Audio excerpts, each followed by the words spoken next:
You're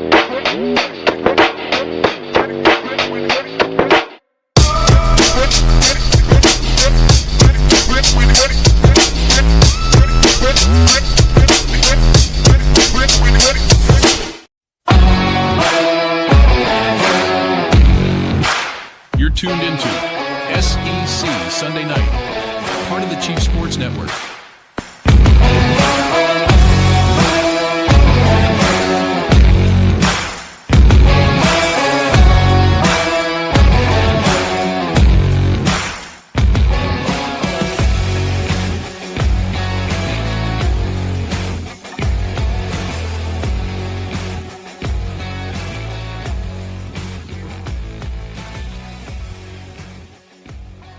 Hit the lights. It's Tuesday night. Welcome into SEC Sunday Night Live on the Chief Sports Network right here on a Tuesday. Is it Tuesday? I forget what day it is. Regardless, it's not Sunday, but we're here and we're excited to bring you all of the energy, all of the midweek excitement, all of the right after Christmas, right before New Year's. Everybody is pent up in their houses or on vacations and traveling, and we are brought to you by Hewitt Maduros Law. And just like the three of us have built a family in this show, and here at Chief Sports Net, we believe in supporting our family. Hewitt Maduros will treat you like family as well. And if you need something, whether it is a personal injury or an insurance claim, a dog bite, whatever the case may be, we are here to turn our hats backwards and get to work. HDLawSC.com, Hewitt Maduros Law, proudly presenting SEC Sunday Night, and this week presenting it on a Tuesday because we have college football playoff, boys. It is round 2. But first of all, I hope everybody had a Merry Christmas. Looking forward to a Happy New Year. Happy holidays to you, boys. Happy holidays to everybody out there who is watching us here on the Chief Sports Network. Thanks for being here. What's going on? To you two buffoons, how have the holidays been treating you?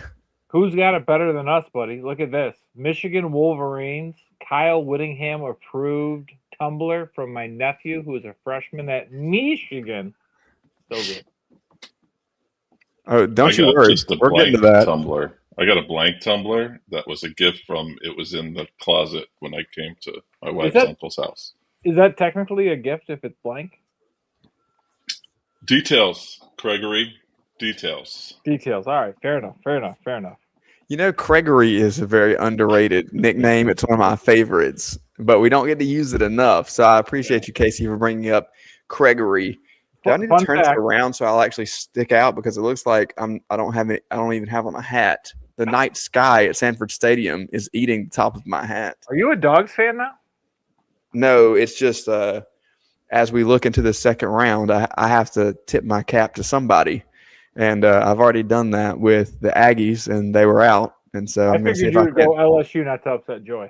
I'm going to see if I can't turn my luck. Apparently, according to X, Joy is also a Dogs fan. If you missed that thread, it is there and available for you. Okay. She needs to figure out who she wants to cheer for. She just can't cheer for everybody in the conference. I know. Pick a team, Joy. It'll be okay. I know. We should let her know that. I'll be sure to send her a message that you, of all people, want her to pick a team. You, the team shifter himself. Okay. Well, her company is SEC pretty. It's not Georgia pretty. It's not LSU pretty. It's SEC pretty. So she's Rob Lowe, and she has the NFL. Yep, this is true. This is true. She does have that luxury. Rob Lowe reference. I was like, what is he talking about?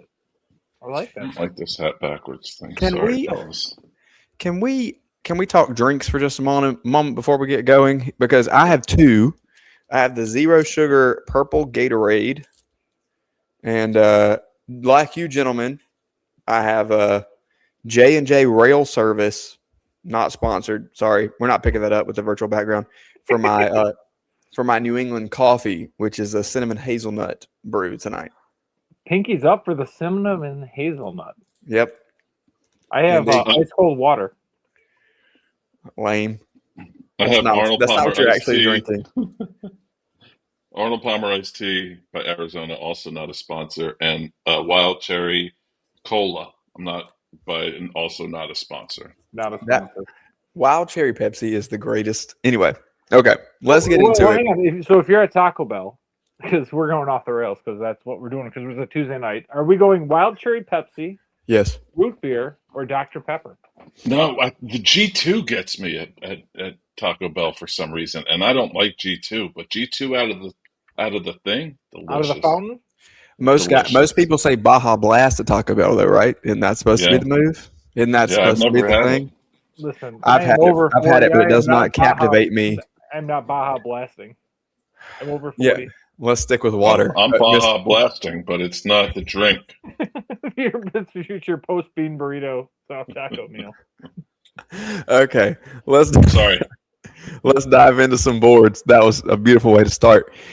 Okay, we have 4. Craig, you mentioned Michigan. This is out of our purview because we're not in the SEC with this. By the way, Merry Christmas and Happy New Year to Craig Godwin as well over there in the chat box. We love Craig. Great first name. One of the We top, appreciate him. one of the number one fans on the Chief Sports Network. But let's start because MBG had a meltdown from Utah, and I originally screenshotted the entirety of the tweet with the 4, but then I did them individually for you, Casey. So these are not in order. So we'll just go.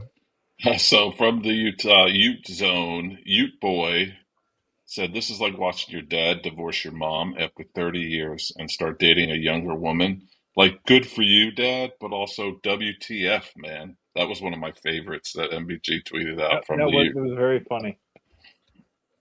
Yeah, I mean, it's perfect. Is it not perfect? it's honestly it's very perfect. And Honestly, yeah. Like if you're looking at it, like Whittingham, like why is Utah regretting their decision at this point?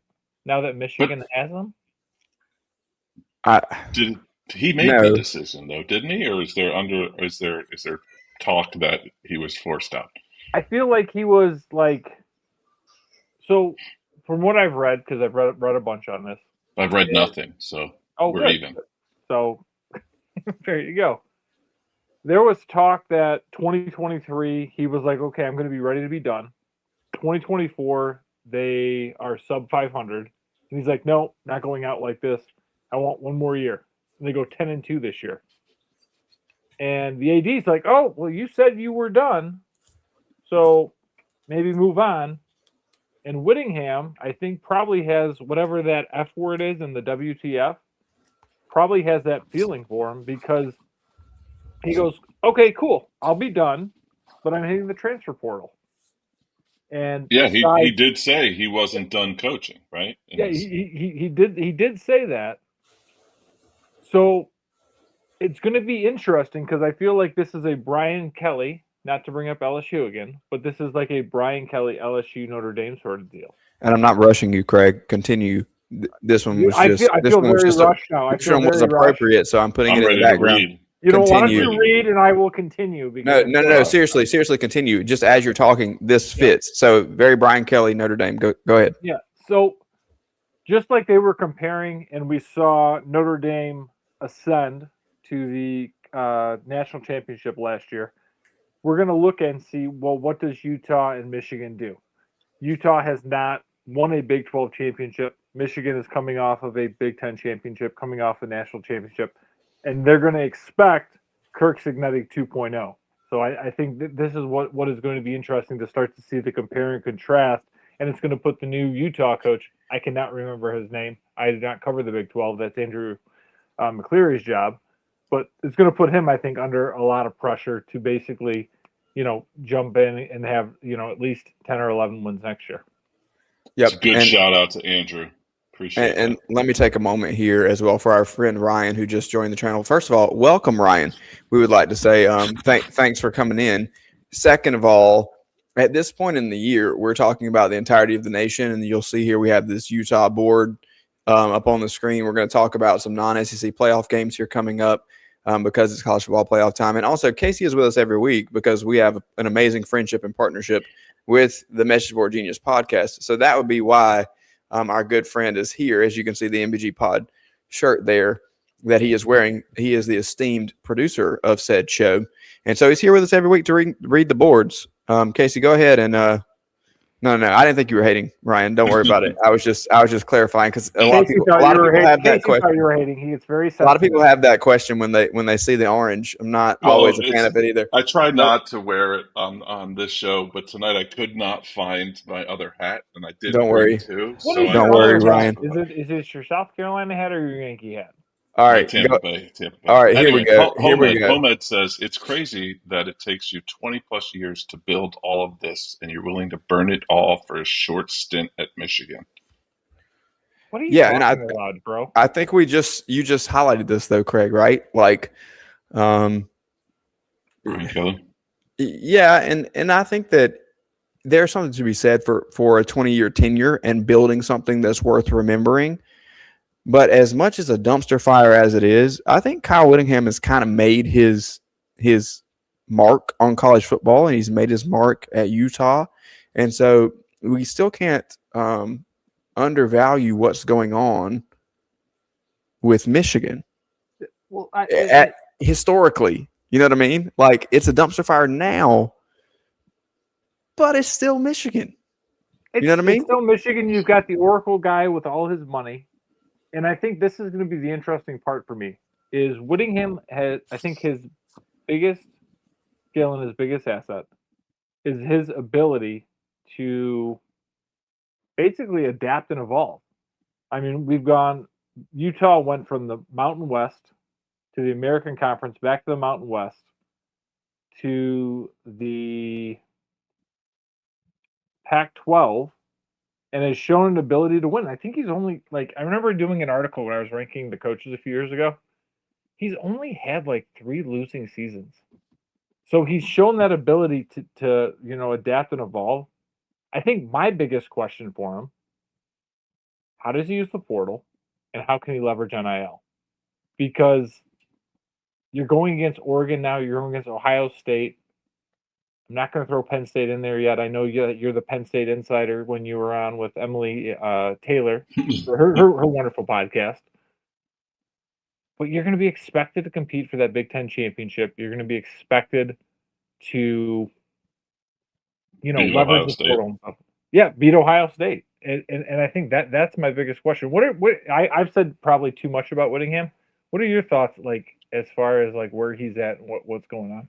I love it, but I was surprised. I had to go back and actually read. I know I joked to say I didn't read anything, but I was surprised that he wasn't done when he stepped down. And when I went back and read his comments, his thanks to Utah about how he wasn't done, then it all made sense. Not how he went out, because I really didn't spend a lot of time with thinking like he was forced out. I thought maybe he went out on his own volition. And Yeah, he's what, 62, 63, 64 years 66 years old? old. 66. 66. So at 5 years, 71, that's about the Saban time that Saban went out. So I think that 5 year deal is perfect.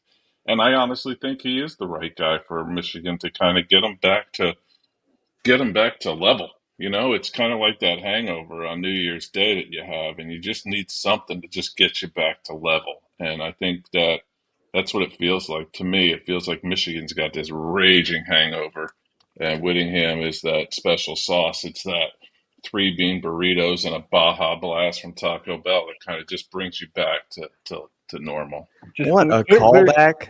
What an you out. incredible callback! All right, we've done a lot of this. Yeah. One more thing. Sorry, one more thing. Just as we have one more board about Utah and Kyle Whittingham, one more thing from Craig. Rip apart all statue plans. This dude is a clown.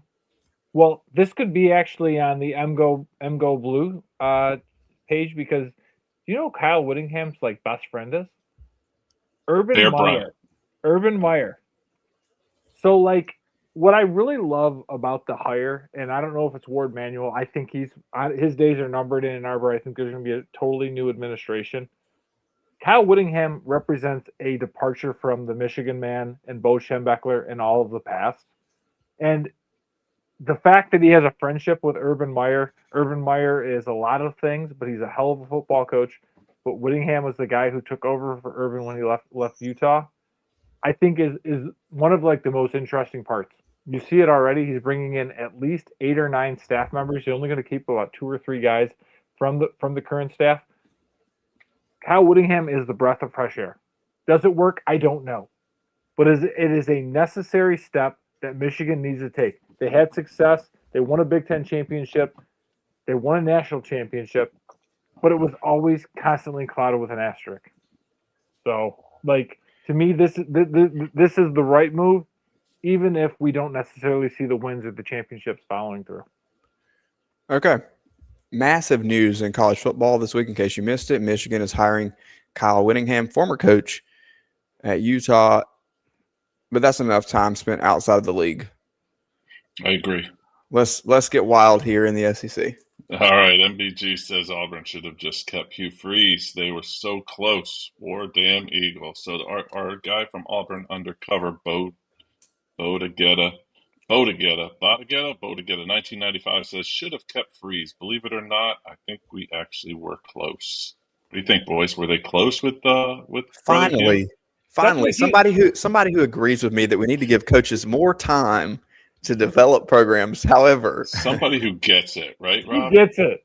However, I think I'm out on this one, guys. Like, yeah, as much as I advocate for keeping coaches, this is probably a time when it was I hate the quick triggers at Auburn and Florida over the past decade, to be honest. Like they've kind of pulled it a little quick a couple times. And I think every time that you do that, it does set you back further in the hole. If you've been here with us or you've been on our former show, it just means more football and coffee.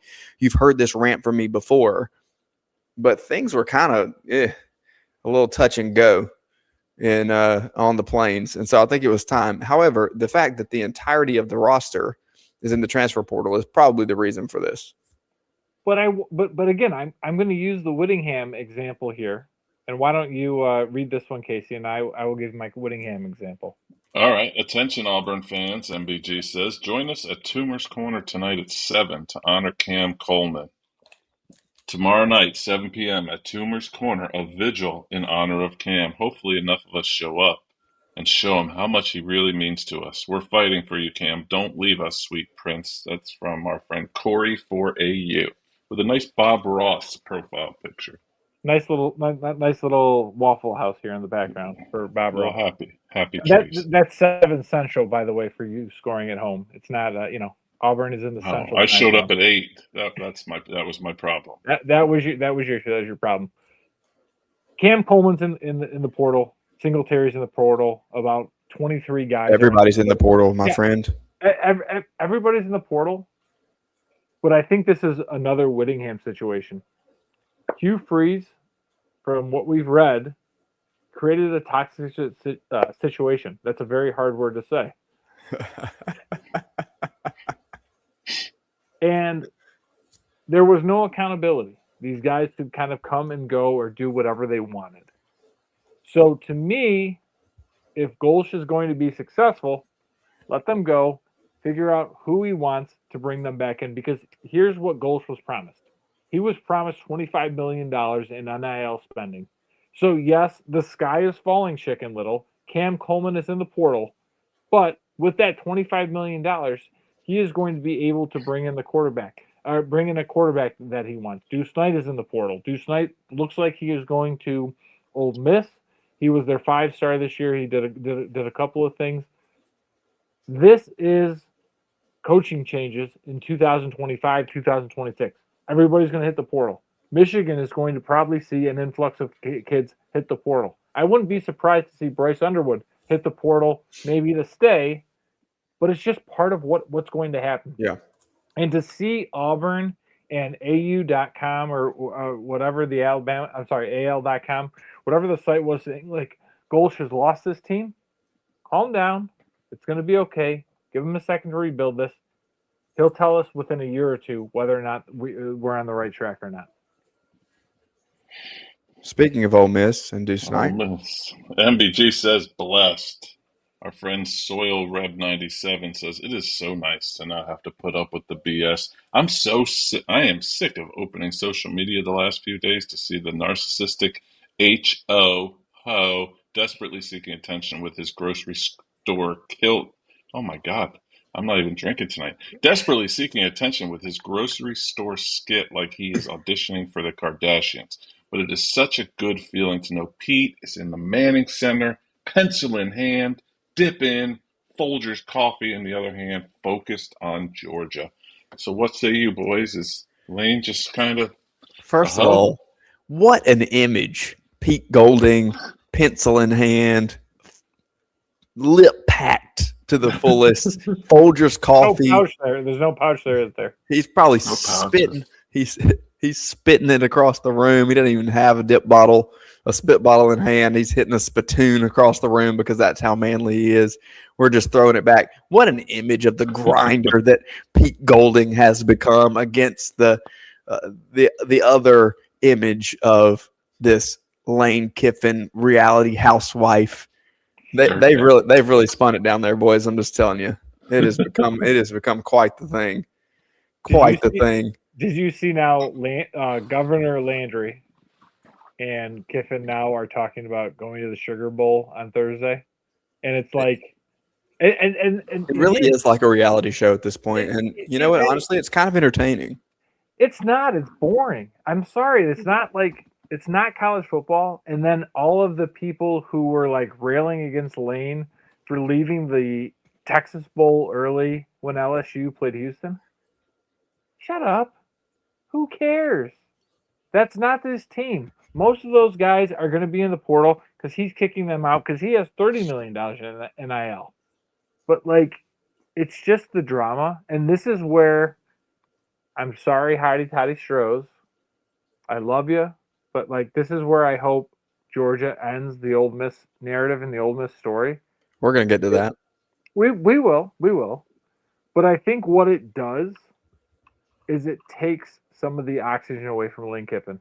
Because how toxic of a situation is it going to be when you have 6 staff members who are at Ole Miss preparing for a semifinal game who are also in the transfer portal trying to poach half the roster?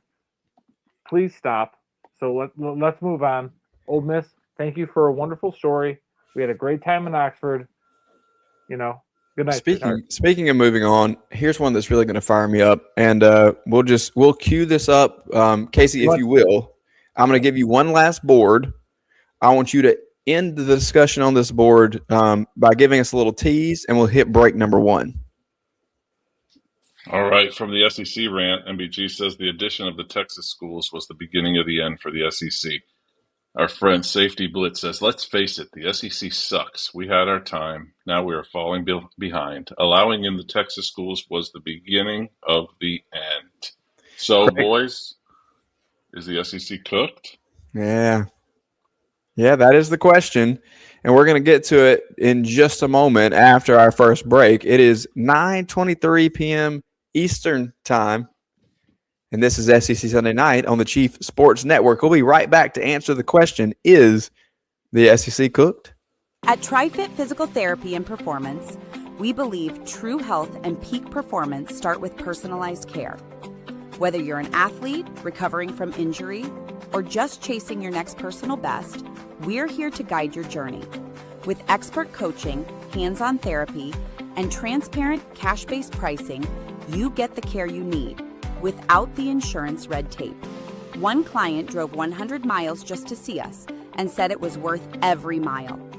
Contact us at trifitperformance.com or 803-353-5619. TriFit Physical Therapy and Performance, where recovery meets results. When playing sports, you want a coach that will fight for you. At Hewitt Diamaduros Law Firm, we've got your back.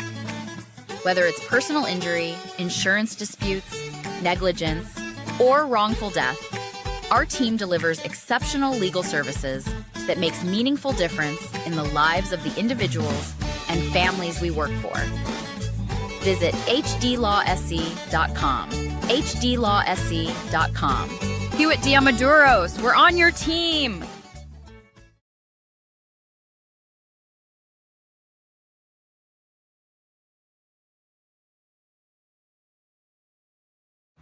This is SEC Sunday Night, part of the Chief Sports Network.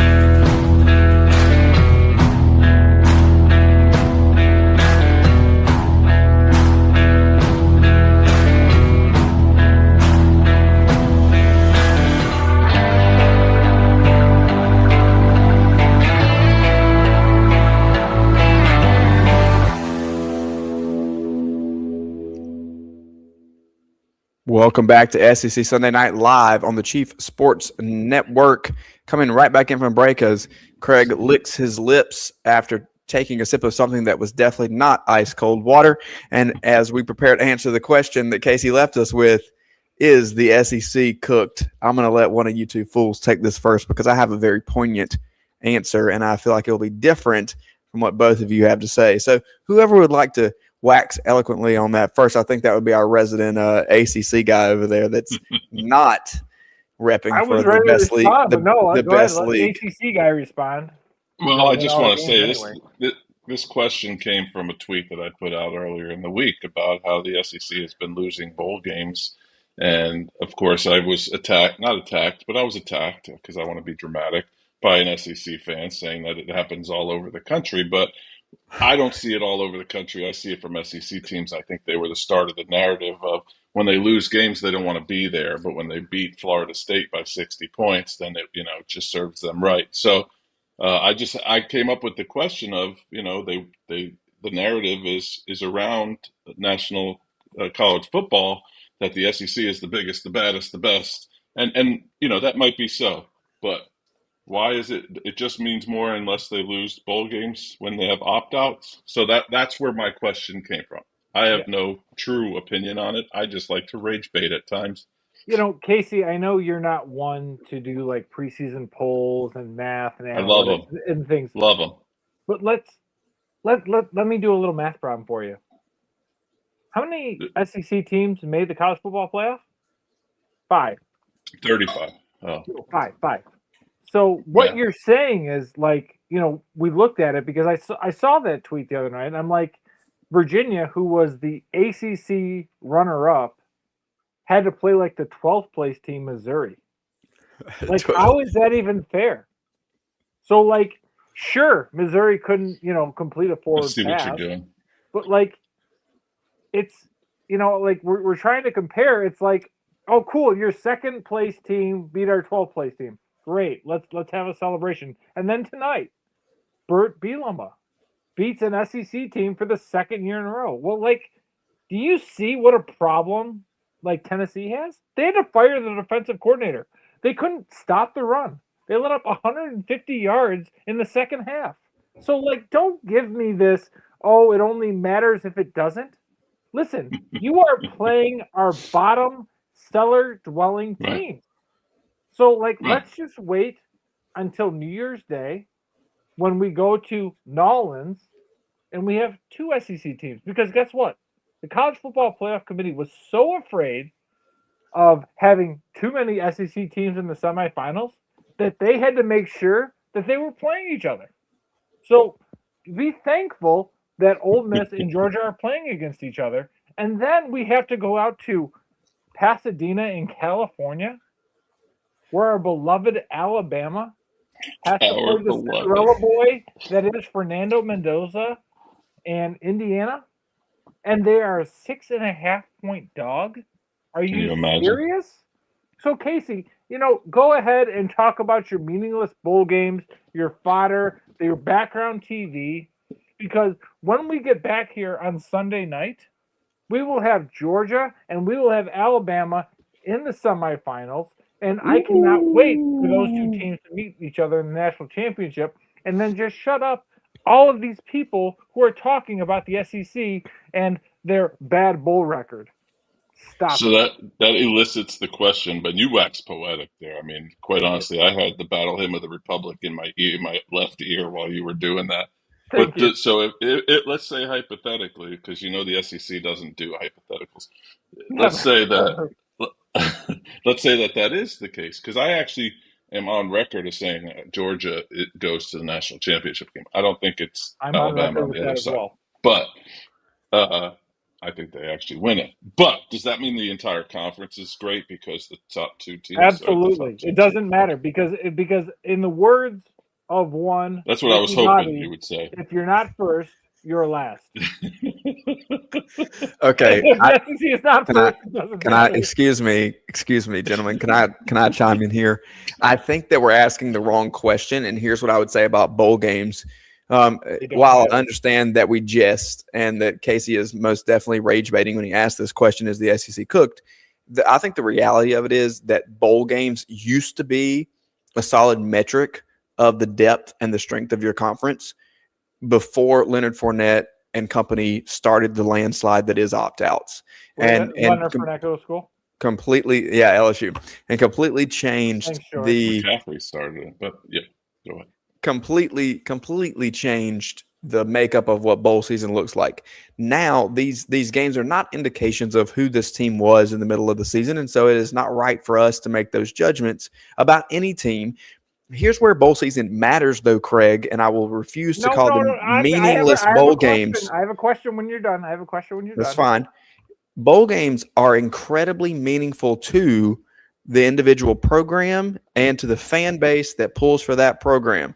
However, the rest of the country has no business judging a team based on a result that comes about in a glorified scrimmage that is not comprised of the roster that participated in the most of the season. And in a lot of cases, to your point, Craig, made up of coaches who are coaching their last game, and it's already been publicly announced that they're going to move on to another school. They're split focus. You have coaches in the college football playoff who are participating at two different schools.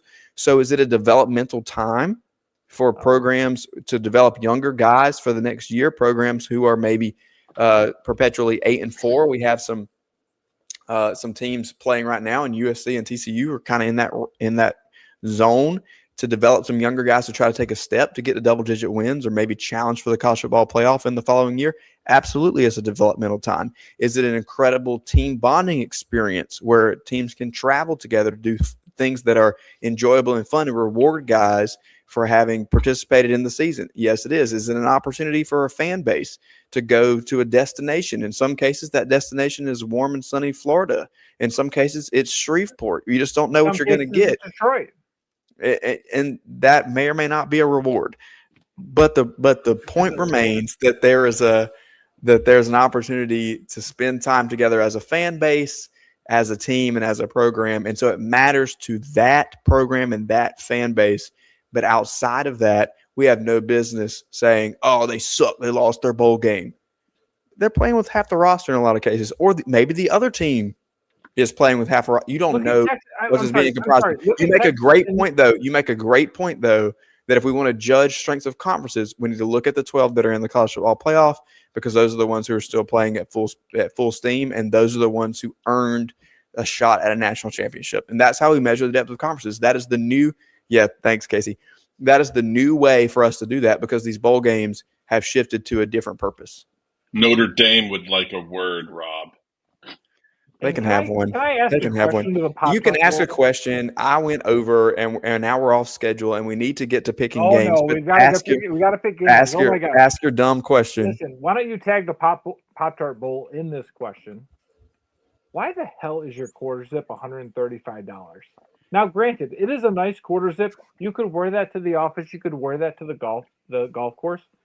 But here's the thing, and I got dinged a little bit in my recap for the Missouri-Virginia game, for the bowl game down in Jacksonville, because I ripped on the Pop-Tart Bowl a little bit. Here's the thing. How much did the Pop-Tart Bowl pay the media to go just crazy over, oh my gosh, isn't the Pop-Tart Bowl so great? Stop. These bowl games are nothing more than providing TV windows for ESPN and ABC. That is all they are. And this is not me defending the SEC or saying anything else. They are background noise during the time between December 26th and December 30th, when we don't know what day it is. That's all they are. And here's the thing. Here's the dirty little secret. The 12-team playoff killed the bowl games. They absolutely killed them. They made them inconsequential. I did not think about Illinois playing Tennessee tonight because it wasn't on top of mind. It was not top of mind. And yes, listen, I love college football. I used to love the bowl season. But as we expanded from the BCS to a 14 playoff, now to a 12-team playoff, maybe to a 16-team playoff, in my mind, those 1, 2, 4 games are the ones that matter. The other ones, They're glorified scrimmages. And for the media to get all crazy about the Pop-Tarts and the Cheez-Its and whatever else, it doesn't matter. It's not a bonding experience. Listen, how many teams opted out? You had Notre Dame, you had Baylor, you had Iowa State. Those guys didn't want to play it. Come on. Baylor Yeah, doesn't have any fear of winning. they hate competition. They hate the game. They hate tradition. No, they do not. They're ready to pack it up and go home. They value their NIL checks more than they value the game on the field that got them there in the first place. Like, here's what they know. You know what they know? Preach. Here's what they know. As an athletic department, I'm going to spend more money to go to Florida to go see some bowl in front of 5,000 people. That no one that it's just not going to be a great experience. So let's move on from the bowl season. The fact that it's not going to be a great experience is quite possibly the worst take that I think you've ever had on this show.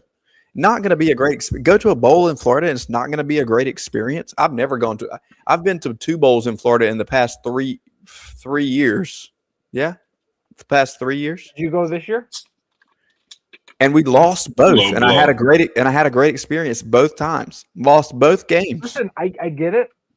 I'm sorry. And listen, I know I have to cover them. I had to cover the bowl in Detroit. I had to cover the bowl in Jacksonville.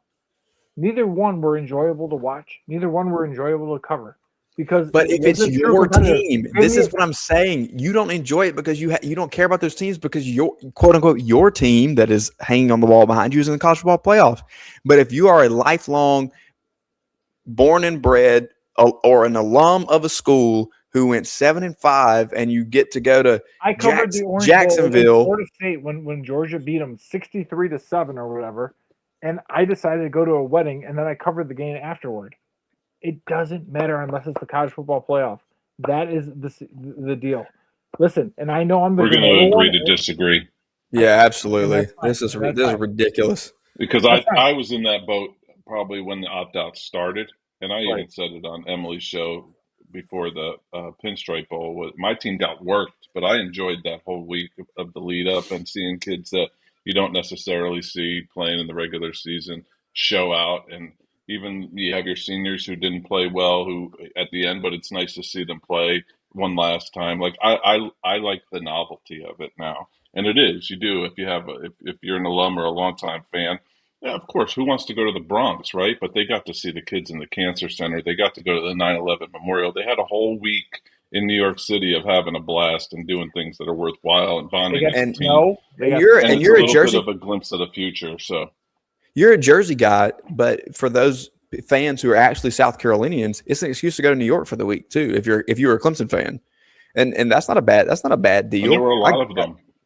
I get it. Like who wants to go to the Bronx, but people who lived in South Carolina their whole life and grew up liking Clemson, I feel like that's not a bad trip to go to Yankee Stadium. I mean, I feel like it's a big deal.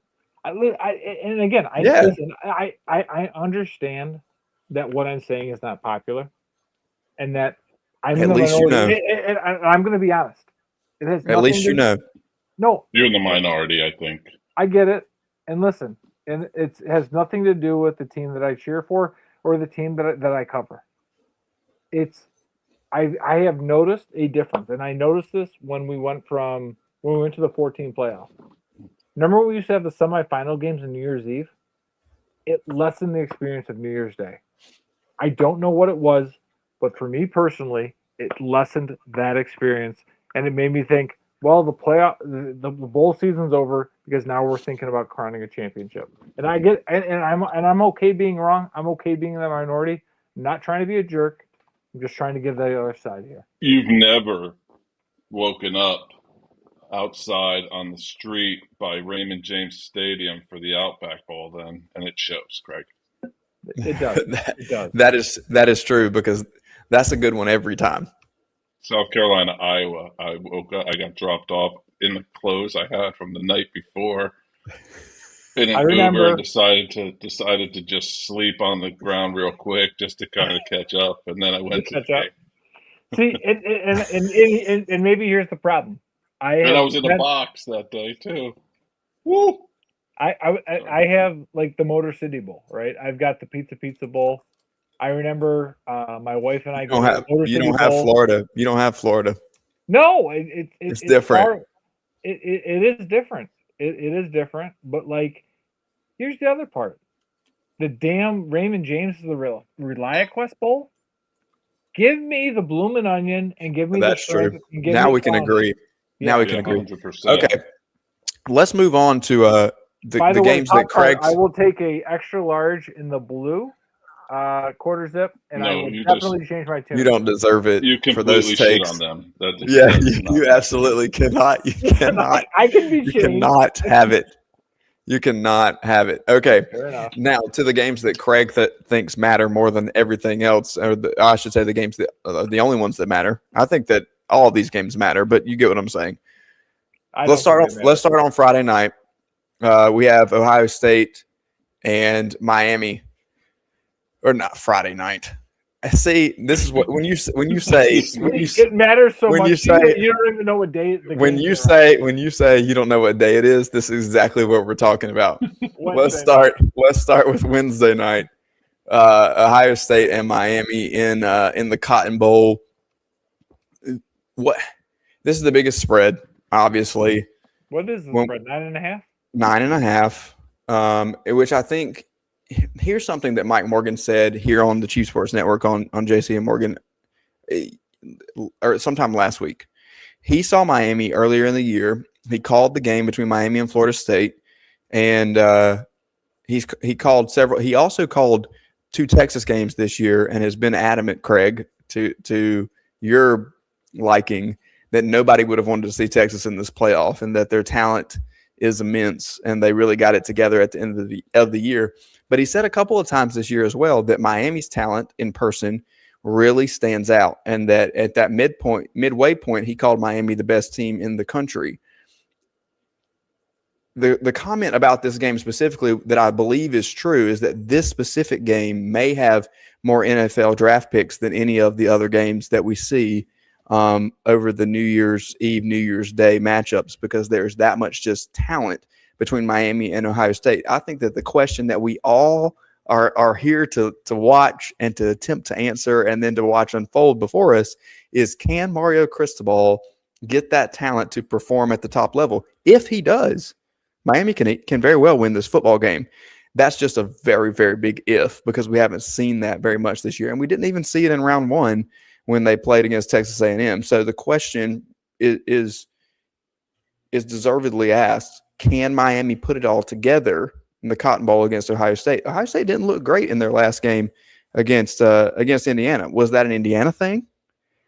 Or is Ohio State just a little bit streaky themselves? We saw them early in the year. You can kind of bookend Ohio State with 2 of the best teams that they played, right? Texas, Indiana. What did they do against those teams? Doing that for Indiana? They didn't score a lot of points in either one of those games. But Miami defense, Craig, you didn't want to give me credit for it last week, and I think that we know we both picked the Aggies. But what I said was, and Cole Kublik said it when we had him on, the Miami defense is fast. There's a lot of speed, and Ohio State is going to try to utilize their athleticism and speed and get into space.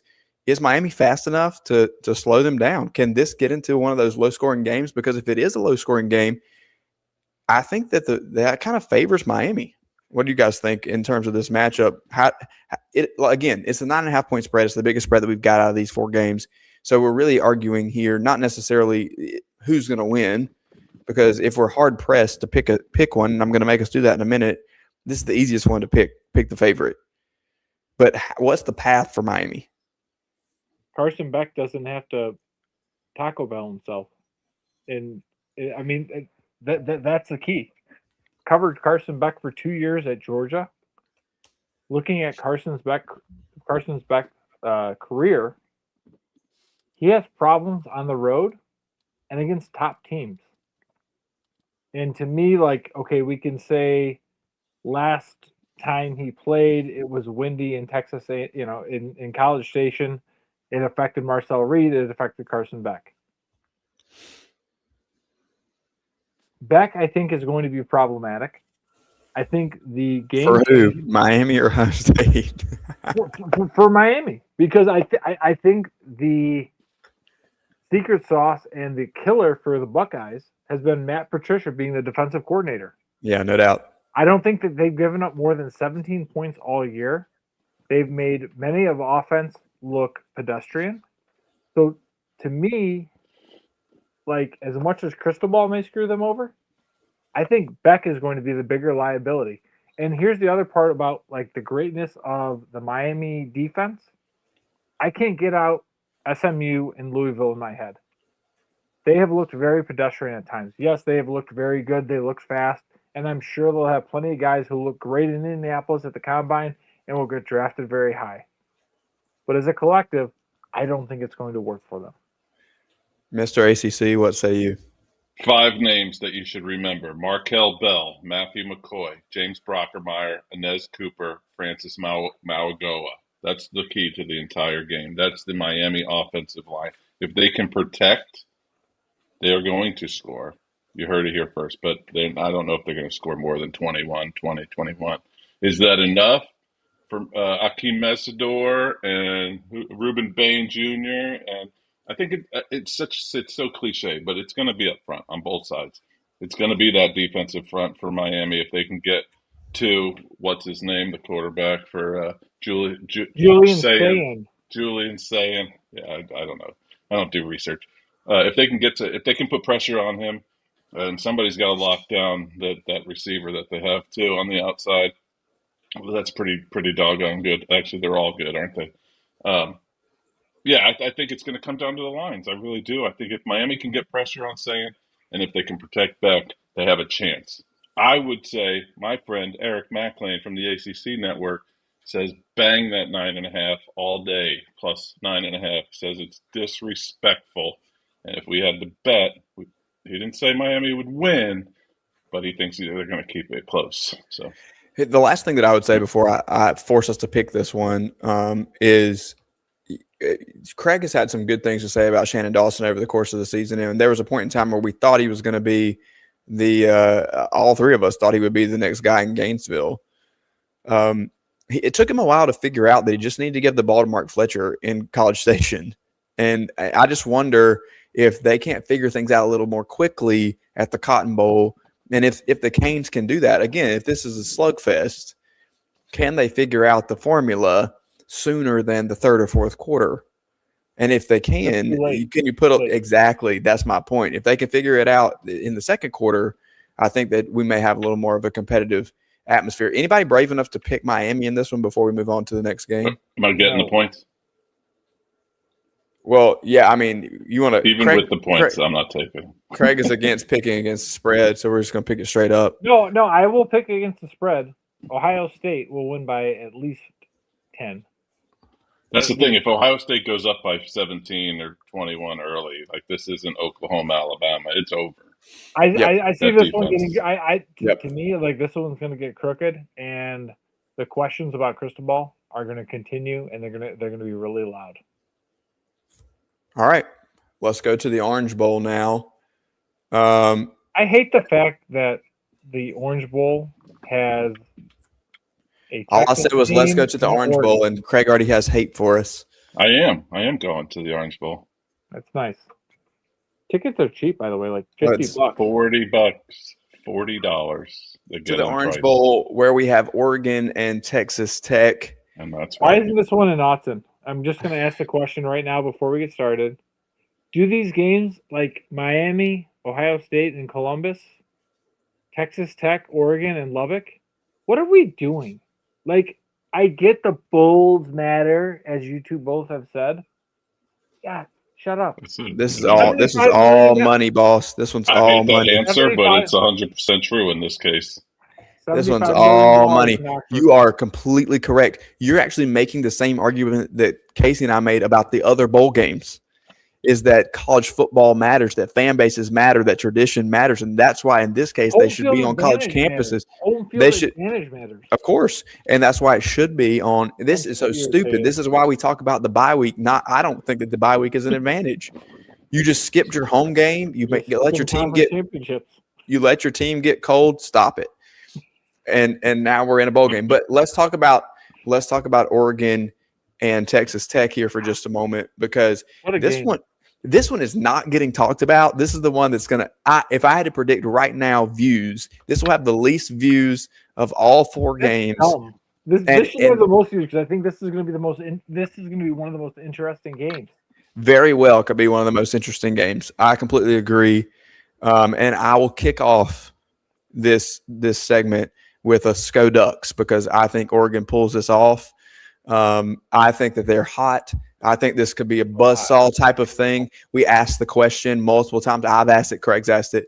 Is Oregon this year's 2024 Ohio State? And what we mean by that is, did they catch fire at the end of the season, come in that middle range, not as far as seeding goes, not getting a top 4 seed, and able to just buzzsaw their way through to a national championship?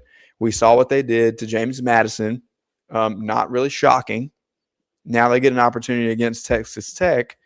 Can Oregon continue this and mow down the Red Raiders? I'm going to say that they can. Boys, what do we think?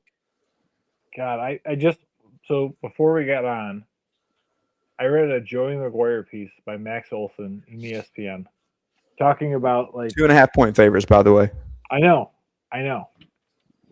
And like I have been on the Oregon train totally. Like, yes, they are this year's Ohio State. They're gonna go. I'm reading this Max Olson piece about Joey McGuire and how he calls Cody Campbell, the man who is responsible for the $25 million roster in Lubbock, and says, listen, I'm your guy. You got to stop calling Jeff Traylor. You got to stop calling Sonny Dykes. I'm your guy. I'm going to be the one who's going to take it. And it's like that emotional piece is killing me right now. You know, you saw the whole team. They went and they got their Stetson hats. So there you go. There's your bowl time. There's your community bonding.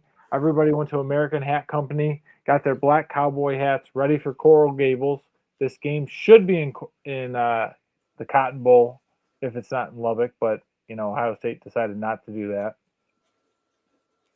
I want to take Texas Tech, Andrew McCleary. Here's what scares me about Pick Texas. with your head, not with your heart, Craig. I know.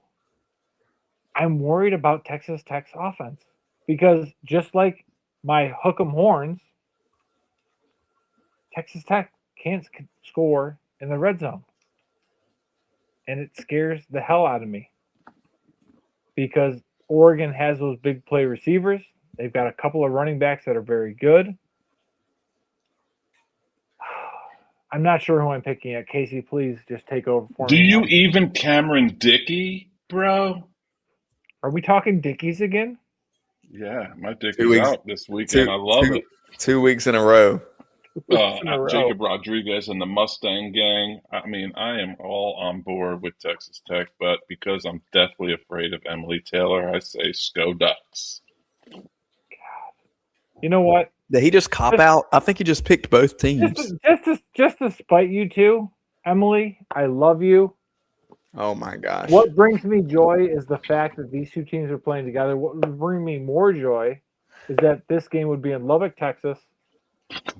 Wreck 'em, baby. Give me Texas Tech.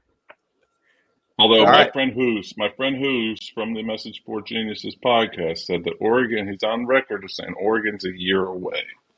But with no Dante Moore next year? Yeah, but let's be Are honest. they? Emily told This him to might say be. that.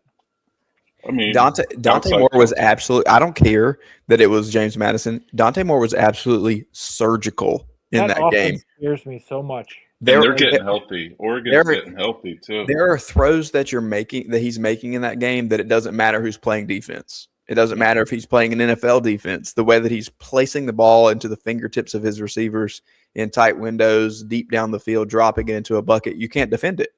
Do you know Funny where you should Dante say Moore that. went to high Mel school? Kiper said he's the number 1 draft pick this year. Absolutely. Do you know where Absolutely. Dante Moore went to high school? Right down the Forget street, it. Craig. Martin Luther King Jr. High School in Detroit, Michigan.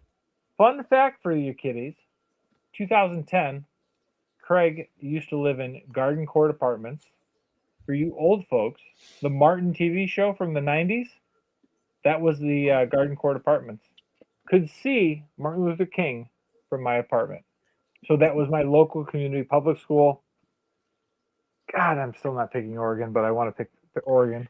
All right, so we're all three on Ohio State and 2 out of 3 on Oregon. But this is not this is not the Big Ten Sunday night. This is SEC Sunday Night Live on a Tuesday, getting you ready for round 2 of the college football playoff. It's 9:55 on the Chief Sports Network. I'll be right back with some SEC flavor as we continue to pick games here in the college football playoff. We'll see you in just a moment. When playing sports, you want a coach that will fight for you.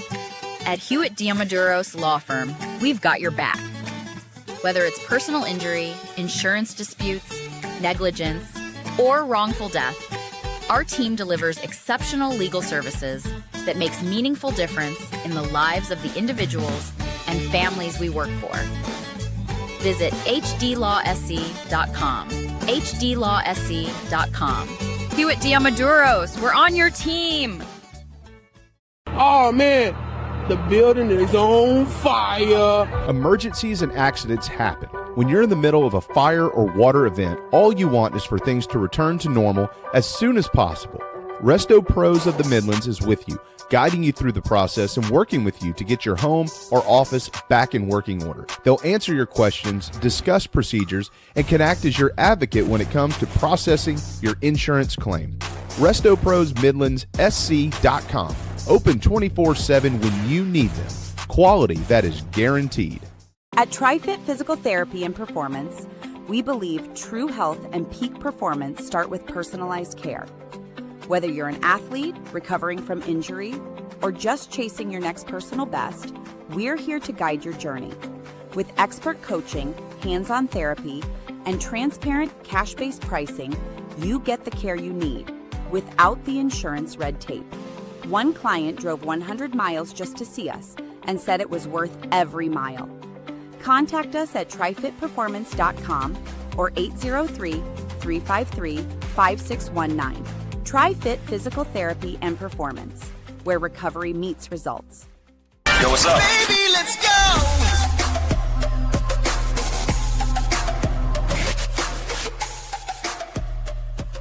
This is SEC Sunday night on the Chief Sports Network.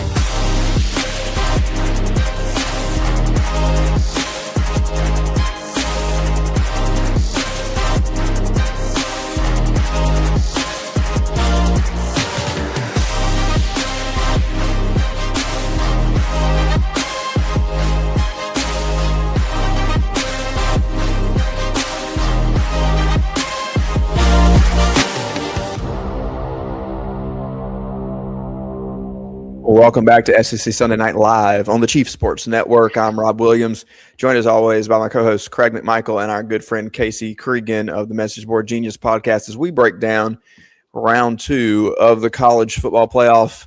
Thank you for joining us this evening. Reminder that we are proudly presented by Hewitt Diamaduros Law, hdlawsc.com. All right, boys, let's head to Cali. It's time for the Rose Bowl and our beloved, as Craig called them, Alabama Crimson Tide, taking on the number 1 seed Indiana Hoosiers. This one's very interesting to me because we have the most prominent program historically, in this century against the upstart Cinderella of all Cinderellas, who has stolen the hearts of America, won the Heisman Trophy. Google me, I just win. Number 1 seed. Big Ten champions, the clash. Is this Indiana Sunday night or what? The clash of the Big Ten and the SEC in the Rose Bowl, the granddaddy of them all, the sunset. It's gonna be a great setting. Does history win out? Is this program versus program, or is this team versus team?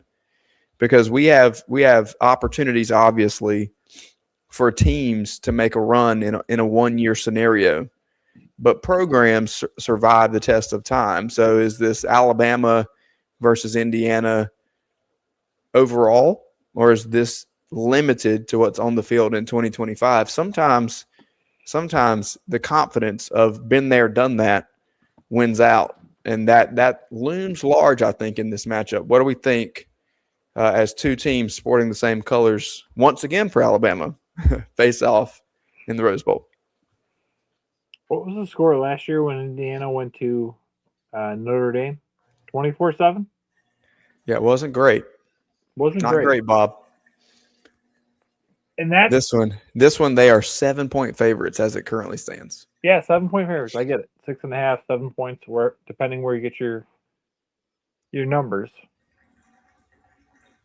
I admit I have an Indiana bias. It's hard for me to admit that Indiana is a 6.5 or a 7-point favorite against Alabama. And yes, I know they have Fernando Mendoza as the Heisman quarterback.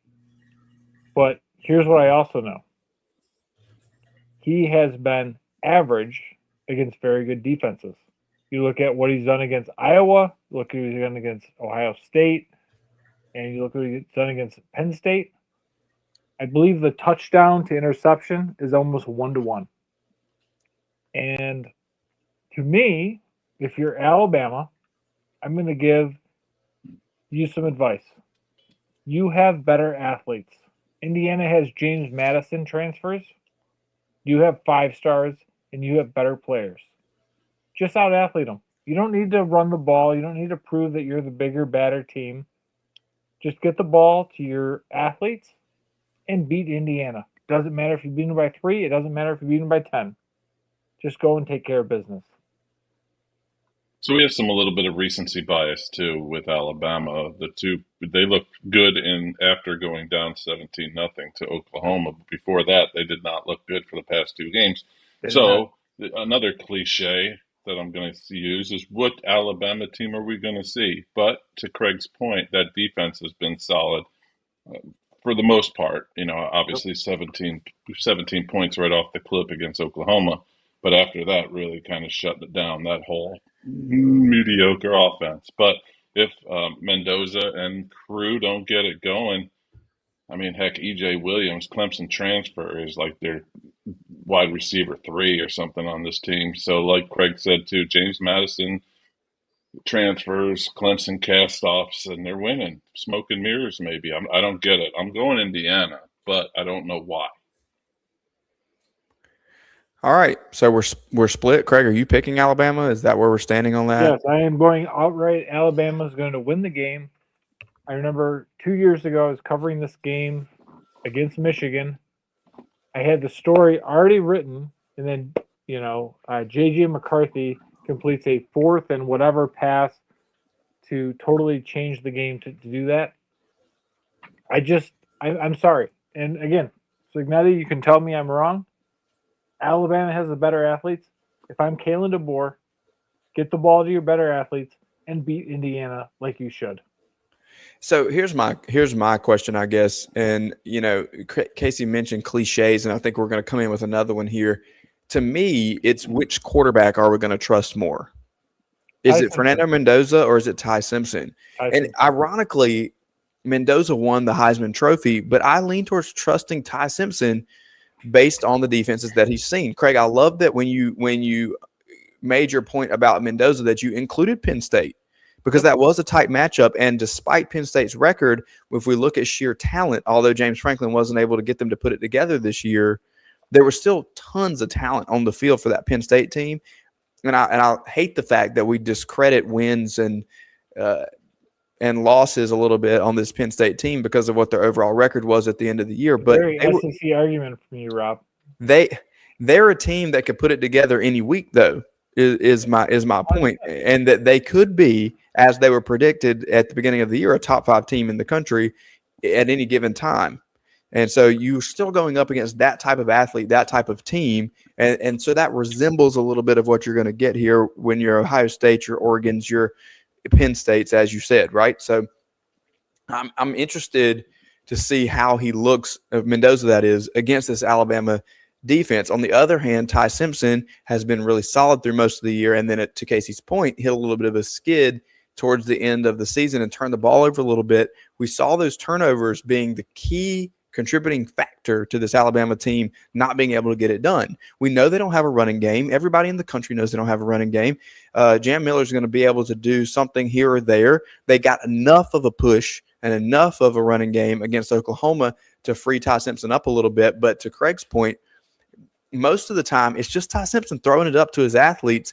And my God, if they can catch the ball, then they're going to run away with it. And the game against Oklahoma would not have been as close as it was if they were able to catch the football. And so I'm interested to see here, can they use the athleticism? Can Ryan Williams, to give Who's another shout out, discard his flippers and find his hands and squeeze the football to be able to actually pull it down and make a play? This has got to be more than Jeremy Bernard. It's got to be more than Isaiah Horton. If you have weapons all over the field in terms of athletes at receiver, and you have a guy who can be accurate with the football like Ty Simpson has shown he can be over the course of the season, then I believe that they can win those matchups. And so for that reason, I'm also picking Alabama. So we're going to go 2 for Bama, 1 for Indiana here. And that leads us to the final matchup of the weekend. Who's playing? SEC on SEC in Nolens, the Sugar Bowl. If I'm not mistaken, this is the most expensive resale ticket that I was able to find at just over $200 a pop, as opposed to the Orange Bowl ticket. This is an expensive grab, and we have quite a matchup here between those dogs and the Rebels. Yes, Casey. There's a reason for that, though. That's drivable for those fan bases, and here's why I say that. I did Phoenix in 2015, Clemson, Alabama. It was in Phoenix. Scalpers were given national championship tickets for under $100 because everyone that's there is already there, you know. But Tampa, they were going for $2,200 because both Clemson and Alabama could drive to Tampa. Anyway, go ahead. Sorry. But that's why I'm going to Oregon, Texas Tech. So wait, are you saying that's why they should have these games on campus? Is because they're drivable? Is that what you're saying? Yeah. I'm just asking. Or regionally, right? Isn't that what they do at the NCAA basketball tournament? Regional would be at least a step. Regional would be a step in the right direction. Let's just say that, right? All right. Let's jump off the guardrails just for a second. You've got Oregon. regional. Where are your regional sites? Oregon goes to the Rose Bowl. Yep. Right? Of no course. matter who they're playing. You got Miami. Well, no, they played last week. You got to have the Alabama, high seed. High seed. Indiana goes to Indy. You got to go. Yeah, but is that a bowl? Is it Ford Field or is it Indiana? But here's the thing. But Indiana goes to New Orleans. I almost said the other word when the other F word when I said the Bulls. Forget the Bulls. Is it Ford Field? Is it Lucas Oil? It's Lucas Oil. Is it Mercedes-Benz? Is it AT&T? But they're set. Is it what's the one in Vegas? What's the one Reliant? Yeah, he's right though. Casey's right. They're set. You have to go with the Bowls. No, they're set. You don't have to go with the Bowls. Basketball too. They're set. Yeah, like you'll have Kentucky or Duke in Newark, in Newark, New Jersey, or they'll have somebody in Kentucky going to Atlanta. I feel like Duke is always in Greensboro, right? Like that's to start off with, but as it goes on, they're going to be in Greensboro for that opening weekend, or Columbia, or Greenville, or somewhere like that. But as it moves on, you get Sweet 16, Elite 8, whatever. You're going to end up in New York. Put them on campus. But again, you have packed stadiums now too. You don't have $40 tickets in Miami because Oregon and Texas Tech, whoever's bought up those tickets, they're done. They're not coming. You're now not getting flights today to fly tomorrow to get to Miami. But you're not selling out Miami in the regular season. Why would you sell out Miami for the Orange Bowl? Well, Miami does a nice job if the teams can drive. I mean, every time that Clemson's been there, Clemson, Oklahoma in the first round a few years ago was packed. Clemson, West Virginia, the game that no Clemson fan wants to talk about, but probably turned their whole program around, was packed. Wait a minute. BCS game. Hang on. Tavon Austin just scored again. It just came through. Right in the end zone that I was sitting in. Yeah, that was a long trip home that night. Okay, let's talk about this game. Seriously, Georgia and Ole Miss. So you have a Georgia team, Part 2. A Georgia team that pulls it out against Ole Miss regular season, right? I was watching this game live. You think Ole Miss is going to get it done. They had a little bit of a lead. Georgia comes back and double digit lead. Gets it done. So what do we learn from that? number one, I think that we learned that Ole Miss can play with them. And I think that if anything, this gives Trinidad Chambliss some confidence to say we were there and we had it. He's not going to come. They're not going to come into this game scared of Georgia, even though they haven't pulled it off. Hold on. Let me finish. I'm going to let you have your piece. All right. They're going to come in confident. I don't think that Ole Miss is going to come into this game scared. They have a huge chip on their shoulder with the Lane Kiffin saga. And I think that these guys in the powder blue no more are out to prove something. Now, on the other hand, you have Georgia, who has been there, done that. You have Kirby Smart, who is, in this point of the year, all business. No games are being played. There's one mission and one focus. You got blue collar, knock you in the teeth, Gunnar Stockton, who nobody's talked about all year. You want to talk about a chip on your shoulder. There it is at quarterback in the red and black, right? He's going to go out and will his team, and he doesn't care if you say his name or if you got anything to say about him or whatever. If there's a W in the win column when this game is over, as long as they have more points than the opponent, then Gunnar Stockton is happy to get in that old Ford and drive home. Probably with a bird dog in the passenger seat and his old broken-in boots and Riley Green on the radio, right? Like, that's how this thing is played up.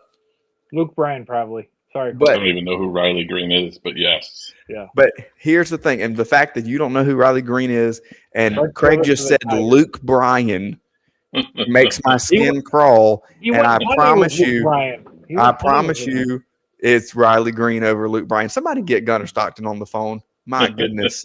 If I had Gunnar Stockton on the phone, people would be clicking the last word like crazy. Like, okay. Here's my thing though. Yep. You talk about Alabama against Indiana, and you say that Alabama needs to go and out-athlete them. Yep.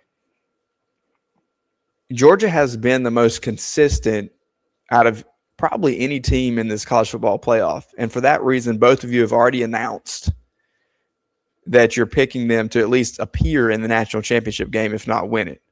Mm-hmm. So I guess now's my moment to rub up against you and tell you that I'm picking Ole Miss because not because of athletes, not because of Lane Kiffin sagas, not because of Kirby Smart's racing school in Athens, but I'm picking Ole Miss because I think that Georgia goes and sits at home. I think that because of their consistency, it gives them an opportunity to cool off, to have this long break, to think they don't have anything to worry about. And you have a fiery, red-hot, beat up on Tulane, built their confidence, going to come in guns blazing, Pete Golden with the dip in his mouth and the pencil and whatever it is in hand. Folgers in hand. Here comes Pete Golding. I'm picking Ole Miss. I think they're ready to square up. Stop it. Just stop. Okay. Shout out to my boy John Tweet Sports, John Smith. Kirby Smart has been all in Georgia's backside, making sure that they are focused. Gunnar Stockton came out this week and talked about, I don't like to lose, and I'm going to make sure that that doesn't happen again. Oscar Delp said, hey, we may have been distracted last year. Kirby Smart is making sure we're not distracted this year. You also look at what Georgia has done on the field. Sure, they let up 5 touchdowns the first 5 drives for Ole Miss. Take a look at how many points they have let up since that point. I think they've let up at most 10 points to Texas. So I love Ole Miss. I love everything about the program. I love Oxford. I love Miss Evie. I love David Walker. Georgia is on a mission. John, please give me the praise. Georgia is on a mission. They are locked in. They are ready to attack the day. I'm going to say those 6 coaches who are splitting time, coaching Ole Miss in the afternoon, and then huddling at Charlie Weiss Jr.'s house in the evening talking about how they're going to poach Ole Miss's roster for their recruiting meetings? Probably distracted. Lane Kiffin being on the sideline is going to be a distraction. That moron Governor Landry on the sideline is going to be a distraction. Georgia is going to take care of business. This is going to be a game where Georgia is going to slowly death march Ole Miss quarter by quarter and take care of business and get ready to face the Ohio State Buckeyes in Phoenix, Arizona at the Fiesta Bowl. It's a good regional matchup. See, I think none of that matters. This isn't the WWE where these kids are going to be distracted by their old coach on the sideline. I mean, what's he going to do? He's going to do some pop-off thing. He's going to be spending dollars. You'd be like Jordan. What's the guy? Jefferson. Belfort. Jordan Belfort. Fun coupons, everybody. Who wants to come to LSU? And I think John Tweets Sports is exactly right when he says Georgia don't stand a chance, boys. Kirby's got them, boys. No one believes in them nationally. They're not 6.5-point favorites in this game at all. They're not going to have a ton of people in the crowd. They're not going to be excited to play in this game. And they're also not going to lose to Ole Miss this week. Georgia is going to beat them by 100. I'm on record again, even though I am a known flip-flopper on the Message Board Geniuses podcast. So if they lose, I'm going to deny this ever was said. But I think Georgia wins by a lot. All right. Because of the distractions. Here we go. We've got 4 games starting tomorrow night. By the way, there are significant bowl games happening tomorrow, despite Craig's chagrin, I should say. By the way, check out Last Word Sports for a preview of the Cheez-It Bowl between Michigan and Texas. There you go. There you have it. Your boy Arch will be eating the Cheez-Its. Maybe they'll have another wedding this year. We'll see what happens there in Orlando at Camping World Stadium between the Longhorns and the Wolverines, to be coached next year by Kyle Whittingham. I have a question. Yes. They have Cheez-It dusted turkey legs. Who wants to eat that? They have a lot of stuff. I talked to a Cheez-It Bowl official who was visiting Williams Brice in the Cockaboose this year. He stopped in. He actually walked in to ask our opinions on the experience last year, and as they were out scouting teams this year. And he was very official. He had on a blazer that was embroidered with the Cheez-It logo. Or were you guys playing that week? We were playing Bama. Oh, okay, that's probably why. But I think it was a dual thing because we were there. South Carolina was there last year, and so he wanted to ask fans what the experience was and find out the things that were favorites and the things that weren't liked, and so on and so forth. Yep. It is the second most entertaining bowl behind the Pop-Tarts Bowl. They do a great job, and the 2 games have just really surpassed Mayo, which is astonishing. Although the lack of cowbells in the Mayo Bowl this year may have something to do with that. Shout out to our guy Ryan, who has gone after the Duke's Mayo Bowl. I mean, we're on Miracle Whip on this point. I am all Miracle That's disgusting, Whip. Craig. It's gross. That is disgusting. It's gross, but like it's my support of Hail State. Shout out Coach Leach, because Duke's Mayo will not have the cowbell. All right. It's about time for us to wrap it up here, boys. Do anybody have any parting thoughts about these 4 games or anything else before we get out of here? I had a last word in our agenda. Oh, indeed you did. Why don't you take it away with a shout out to the last word here as we get ready for our last words of 2025. Happy New Year, everybody. All 3 of us are dads, and all 3 of us have kids that are under 10 years old and that have probably watched K-pop Demon Hunters. So my question to you, gentlemen, is which is your favorite Huntrix song? And I know Rob is probably a Sanja boy, but is it This Is What It Feels Like, This Is How It's Done, Golden? I don't know what the 4th one is. You know what? What's your favorite Huntrix song? Casey, do you have thoughts here before I go off on him? I do have a thought. I have no idea what you're talking about. My kid's too busy playing sports. I Shut knew- up! Come on, you know he's watching K-pop Demon Hunters. Come on. Not with his deadbeat dad. He's not. Oh, boo! This is what it sounds like. It's so good, by the way. Go ahead, Rob. Rip into me. I like your idol by the Sage of Boys. Okay, look. Can we take a look at the movie as a whole? We can. Yeah. Because I have a specific argument for strategy as one of the best songs in the movie. It just really gets stuck in my head and I can't get it out of there. This is what it sounds like. But if we have to go straight for Huntrix, then I'm going with Golden because my oldest literally sounds like she's ripping her vocal cords from her throat because she's singing it so loudly. And how proud are you when that happens, though? Extremely. And I've listened to it probably 50,000 times in the past 6 days, and I don't understand how she still has a voice. But you know what?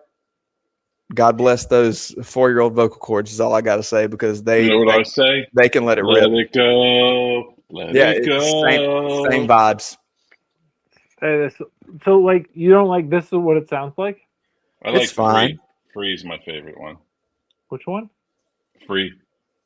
I don't know what that is. I don't know. Google's telling me there's a song named called Free. Is that a Saja voice? I don't know what Free is. Saja Boy, your idol is my favorite Saja Boy song. Rob is probably the original Saja Boy. Okay, it's time to get out of here. This is SEC Sunday Night Live on the Chief Sports Network. We'll be back on Sunday night with John Smith. John Tweet Sports will be with us to recap everything that happened here. Shout out to Casey, the Message Board Genius podcast. Shout out to MBG and our friends at Freezing Cold Takes. He's Craig McMichael. I'm Rob Williams. This is SEC Sunday Night Live on the Chief Sports Network. We'll see you Sunday night.